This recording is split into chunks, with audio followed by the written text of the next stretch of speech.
বিজ্ঞানীরা, প্রত্নতত্ত্ববিদরা, ইতিহাসবিদরা আজও বিতর্ক করেন এল ডোরাডো কি শুধু একটি কিংবদন্তি, নাকি সত্যি অ্যামাজনের গভীরে এমন একটি শহর ছিল যেটি সময় আর প্রাকৃতিক বিপর্যয়ে ধ্বংস হয়ে গেছে।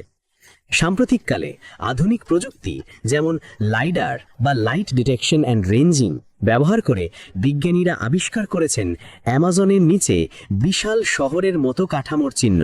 এই সব কিছু ইঙ্গিত দেয় প্রাচীনকালে এখানে হয়তো এক উন্নত নগর সভ্যতা গড়ে উঠেছিল। কিন্তু এই শহর কি এল ডোরাডো, নাকি এটি আরও কোনো হারিয়ে যাওয়া সভ্যতা? কেন এত বছর পরেও কেউ স্পষ্ট করে খুঁজে পেল না সেই শহরটিকে? উত্তর মিলছে না, কিন্তু রহস্য যেন আরও ঘনীভূত হচ্ছে। এই রহস্যময়তার গভীরে ডুব দিলেই আমরা দেখতে পাই আরও অসংখ্য কিংবদন্তি, যেগুলোর উৎস অজানা।